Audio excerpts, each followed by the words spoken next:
జై మార్కండే మిత్రులారా, నేను డాక్టర్ భాషవత్తిని కేశవులు, ఎండి న్యూరో సైకాట్రీ, చైర్మన్ తెలంగాణ మేధావుల సంఘంగా మాట్లాడుతున్నాను. మహారాష్ట్రలో అసెంబ్లీకి ఎన్నికలు జరగబోతున్నాయి. అసెంబ్లీ ఎన్నికలలో పద్మశాలి కులస్తులకు తక్కువ సంఖ్యలో సీట్లు ఇచ్చారు. దానికి కారణం మన లోపల ఉన్నటువంటి అనైక్యత.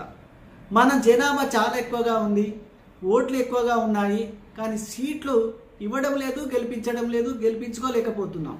అందుకే ఈ మధ్య ముగ్గురికి పద్మశాలి కులస్తులకు, ముఖ్యంగా సోలాపూర్ ఉత్తర భాగం నుంచి మహేష్ కోటే గారు నిలబడడం జరిగింది.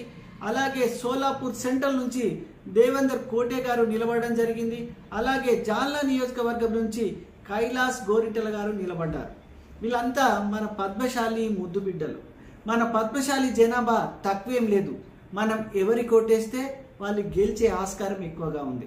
కనీసం ఈసారైనా మనం ఐక్యమత్యంగా ఉండి మన ఓటును మన కుల బాంధవులకు వేసుకుంటే చాలా వరకు గెలిచే అవకాశాలు చాలా వరకు ఉన్నాయి. అందుకే మన ఓటును ఎవరికో వేసి ఎవరి దగ్గరకు వెళ్ళి మనం అడుకోవడం కంటే మన వాళ్ళలో ఉన్నటువంటి మన కులస్తులకు ఓటు వేసి గెలిపిస్తే అది మీ భవిష్యత్ తరాలకు, మీ పిల్లలకు కూడా యాచించి, అంటే ఇతర దగ్గర పోయి అడుక్కునే పరిస్థితి నుంచి మనమే విముక్తి చేసిన వాళ్ళం అవుతాం.